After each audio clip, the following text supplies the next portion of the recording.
Hello everyone, कैसे आप सब लोग। आज एक ऐसे टॉपिक के बारे में बात करने वाली हूँ जो आप सब लोग रिलेट कर पाओगे अपने आप से लाइफ में। और मैं लेके आई हूँ भगवत गीता का चैप्टर 3, जिसमें हम कर्मयोग के बारे में बात करेंगे।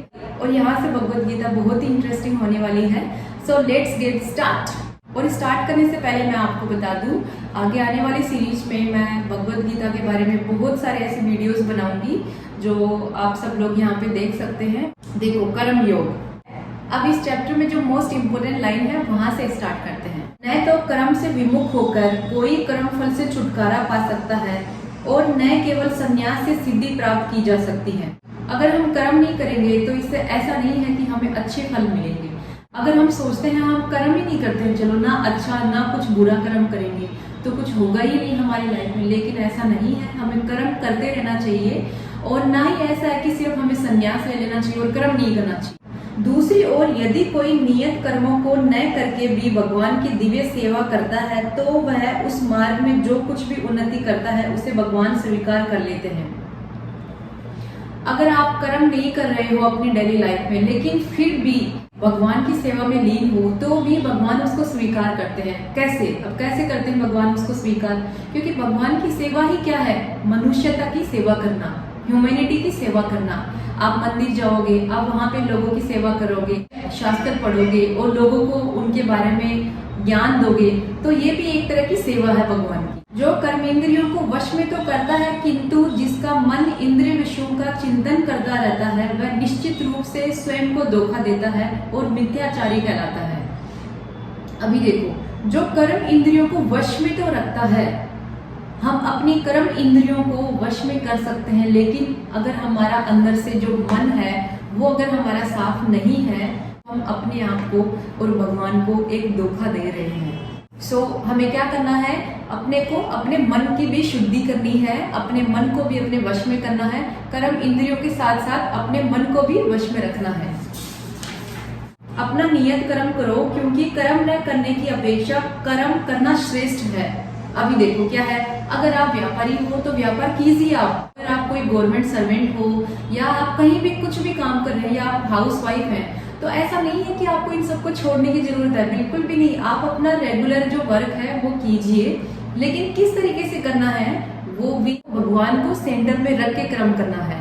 भगवान को मन में याद कीजिए और अपना कर्म रेगुलरली करते रहिए। कर्म के बिना तो शरीर निर्वाह भी नहीं हो सकता। अभी देखो, अगर हम कर्म नहीं करेंगे तो इससे हमारी रोजी रोटी तो नहीं चलने वाली ना, इसलिए कर्म अवश्य करें। इस जगत में किया जाने वाला अन्य कोई कर्म बंधन का कारण होगा, क्योंकि अच्छे तथा बुरे कर्मों के फल होते हैं। कोई भी फल कर्म करने वाले को बांध लेता है। अगर आज हम कोई भी कर्म कर रहे हैं तो वो या तो हमारे अच्छे अकाउंट में जाएगा या बुरे अकाउंट में जाएगा, लेकिन उसका एक अकाउंट होता है।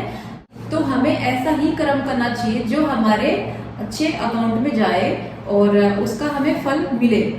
हमें फल की अपेक्षा नहीं करना है, लेकिन हमें फल अपने कर्मों का मिलता ही है, फिर चाहे वो अच्छा फल हो चाहे बुरा हो।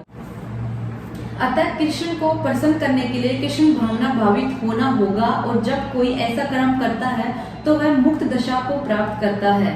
यही महान कर्म कौशल है। अपने को क्या करना है? देखो, कोई भी काम करें तो हमें उस काम में श्री कृष्ण को ऐड करना है। कैसे ऐड करना है? मान लो कि एक हाउसवाइफ है, वो घर में खाना बना रही है। अभी वो खाना बना रही है, अगर वो ऐसे विचारों से खाना बना रही है कि यार यहाँ पे तो रोज टेंशन होती है, पता नहीं क्या क्या होता रहता है, इस दुनिया में इतनी महामारी है, ये हो रहा है वो हो रहा है, बैड न्यूज, यार मैंने सुबह ही बैड न्यूज देख ली, ये सब कुछ अच्छा नहीं है, इसका हमारे अन्न पे भी बुरा असर पड़ रहा है। हमें ऐसा नहीं करना है। अपने को क्या करना है? कृष्ण को ऐड करना है। कैसे? अगर हम खाना बना रहे हैं तो हमें अच्छी वाइब्रेशन देनी है, उनको याद करना है कृष्ण को खुश करने के लिए, और हमें अच्छी वाइब्रेशन देनी कि जो भी हो रहा है बहुत अच्छा हो रहा है, कृष्ण मेरे साथ में है और सब कुछ बहुत अच्छा हो रहा है। अभी जो हो रहा है वो बहुत अच्छा है, आगे भी अच्छा ही होगा। अभी देखो आगे क्या लिखा हुआ है। अभी देखो आगे क्या है।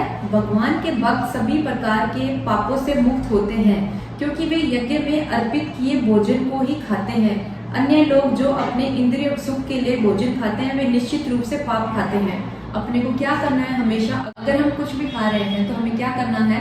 हमें पहले उसको प्रसाद बनाना है। कैसे? पहले हमें खाने से पहले भगवान को अर्पित करना है कि हे प्रभु आप इसको पहले लीजिए, फिर मैं खाता हूँ। जनक जैसे राजाओं ने केवल नियत कर्मों को करने से ही सिद्धि प्राप्त की, अतः सामान्य जनों को शिक्षित करने की दृष्टि से तुम्हें कर्म करना चाहिए।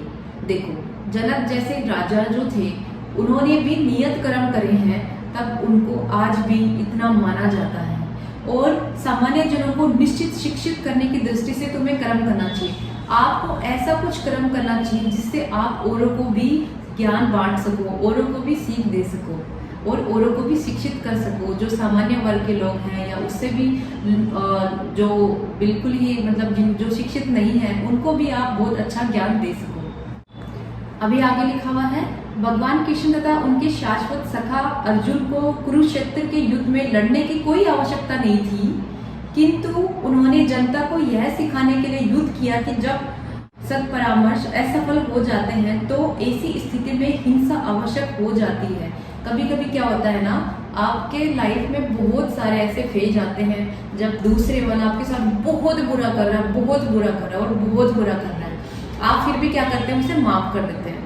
और करना भी चाहिए, आवश्यक है ये। और फिर क्या होता है, आपने उसे माफ किया, कई बार माफ किया, लेकिन फिर भी वो आपको बहुत ज्यादा बुरा कर रहा है, फिर भी बुरा कर रहा है, तो क्या होता है, हमें भी सामने वाले से फाइट करनी पड़ती है। और यही भगवत गीता में अर्जुन को कृष्ण बोलते हैं। महापुरुष जो आचरण करता है, सामान्य व्यक्ति उसी का अनुसरण करते हैं। वह अपने अनुसरणीय कार्यों से जो आदर्श प्रस्तुत करता है, संपूर्ण विश्व उसका अनुसरण करता है। अब देखो, मान लीजिए कि आप आज किसी ऐसी पोस्ट पे हैं जो एक हाई लेवल की पोस्ट है। अब क्या है, आप ऐसी पोस्ट पे हैं, बहुत सारे ऐसे लोग हैं जो आपको फॉलो करते हैं, आपको देखते हैं, आपको लाइक इंस्टा पे, फेसबुक पे, ट्विटर पे, सब जगह आपको फॉलो करते हैं। अगर आप ऐसी कोई पोस्ट डालते हो जो एक वियर्ड सी पोस्ट है, तो क्या होगा, जो नॉर्मल पीपल है उनका ध्यान भी उधर ही जाएगा कि यार ये इतना सक्सेसफुल पर्सन है, ऐसी पोस्ट डाल रहा है, तो लोग उधर ही क्या होंगे, इन्फ्लुएंस हो जाएंगे।